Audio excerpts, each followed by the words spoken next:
Hamelin was a small town in Germany. The city was full of rats.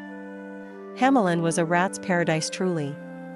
They were in houses, inns, shops, schools, and in every street.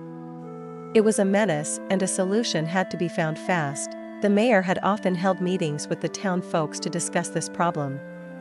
At the beginning they had thought that cats would drive away mice. However, the number of rats became a problem for them. It was very tough to take proper steps as it was really very difficult to find huge numbers of cats. They were in a real dilemma. One day, a stranger came to the town of Hamelin. He used to carry a flute along with him. He had a stern look on his face and had walked straight to the mayor's building. He faced the mayor of Hamelin and said, "It is well known around Germany that Hamelin has a problem with rats. I will get rid of all the rats. What would my reward be?" For a moment, the mayor was stunned. It was difficult for him to believe that a man who was coming from somewhere suddenly was claiming to drive away all the rats from the city. 10,000 gold coins from our treasury if you can do as you promise, said the mayor. The stranger nodded his head and said, "In a day's time, Hamelin will have no rats." The stranger walked out in the street, pulled out his flute and started playing it. An eerie sound floated in the air. People of Hamelin could hear the beautiful tune from every corners of Hamelin and were paralyzed hearing this enchanting tone. All of a sudden, there was a whirring noise. Thousands of rats came all the way from various directions. They followed the eerie sound that came from the piper's flute. It seemed that the rats were mesmerized with the delightful tone of the flute. The stranger headed towards the sea, with all the rats of Hamelin behind him.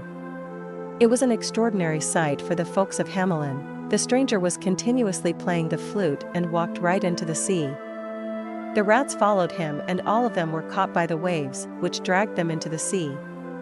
All the rats of Hamelin drowned. The strange piper had got rid of all the rats and kept his promise. The stranger approached the mayor for his reward. The mayor and the townspeople were rejoiced watching the bizarre thing. But the mayor had changed his mind. When the stranger went to him, he said, "It is a wonderful task you have accomplished, but isn't 10,000 gold coins a hefty reward for a day's work? I will pay you 500 gold coins." The stranger looked at the mayor and then walked out. In the street, he pulled out his flute again and started playing it. This time the sound that came from the flute was different, but was eerie as well. All the children of Hamelin started to follow the stranger. The stranger walked out of town and disappeared into the mountains.